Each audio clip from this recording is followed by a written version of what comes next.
Hey guys, so this is just a quick little video to catch up on what's happening with the Monaro. So, made a decision, I'm keeping it, and what's going to happen is everything that's in BigEv is going to come out and go into this.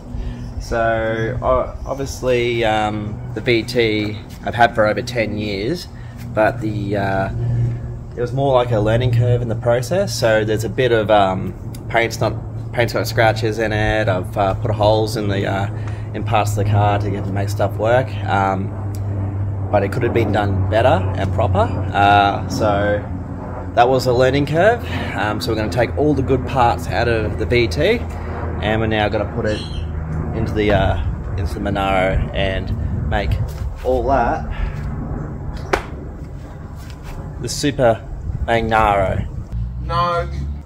Super Mang-naro? No? Mang-naro? Yeah. BigEv Phase 3. Okay, we'll go with that.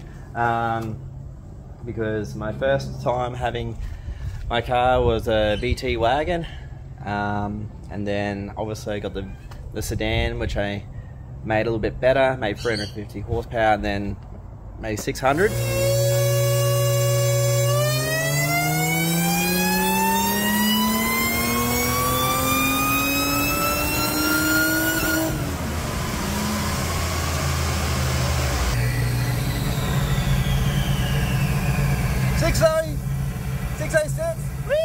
Now that's going to go into this, and I reckon this will be its final form. With my new form! Ha! Behold, I am Fridge Freezer. No more V6 after this, so this will be the last time I play V6 and put a lot of effort into it. So, what do I mean? This is going to be a supercharged Whipple T56 Monaro, so it's going to be pretty unique. So my goal is going to upgrade. So we made the payload that I wanted last time, and we squeezed 600 real horsepower out of the 2.4 litre Whipple in the VT sedan.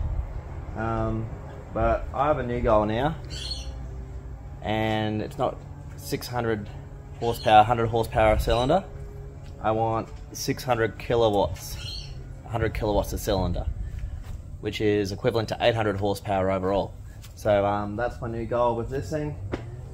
So if you guys haven't seen the build on BigEv, the engine that was in the old sedan, which will now be going to this, is a 3.8 litre forged bottom end with JE forged pistons, spool rods, 10 stage 4 supercharged camshaft. The crank has been indexed, double checked over. Like, it's basically as much as you can do to a V6 without changing the block of the crank. But it does still have very crappy heads, so that'll be one of the big things to do. But the block has been decked and fire ringed, and it's got a copper gasket in, so it can take the punishment. But the engine when it comes out, it's going to get a freshen up. It's going to send the heads off the PLR to get made better, the flow better, and we'll go from there. The timeline for this is going to be a bit long, so nothing's going to happen for a while. The build for this is going to come after we take the VT for its last hurrah up at Rocky Nats.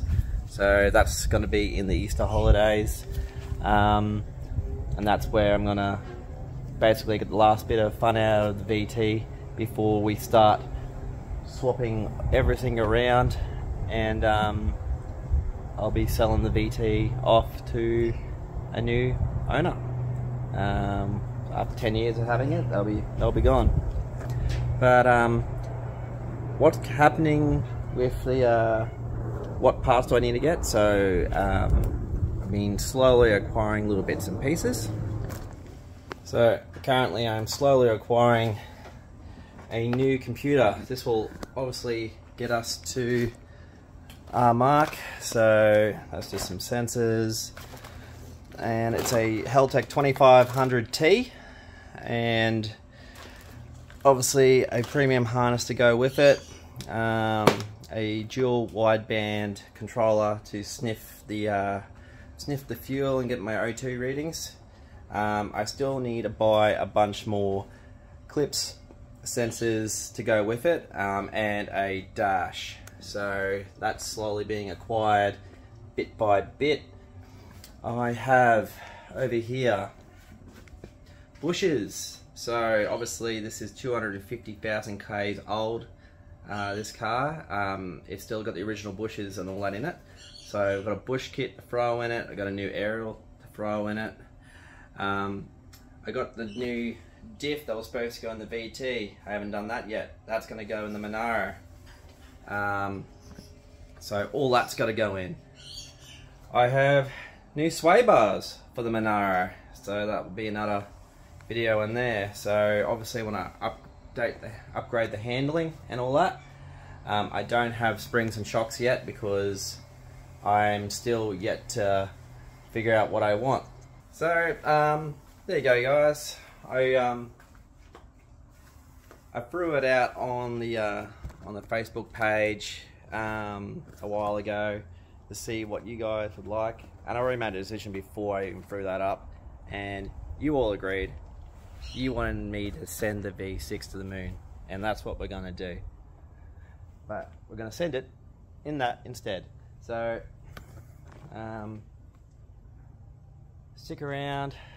There'll be a few more build videos, but in the moment we're working on Sean's car, so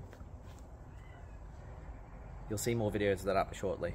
But if you want to see the progress of this, make sure you hit the like, subscribe and the bell icon, and come along for the journey.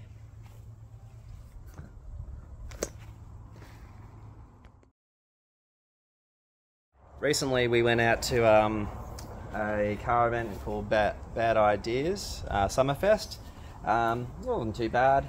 Unfortunately, they didn't have traffic controllers, so the road was pretty much packed.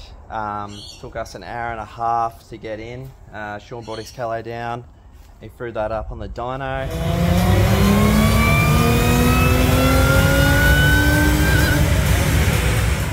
I threw mine up there as well. Let's see where it'll go. Oh my god!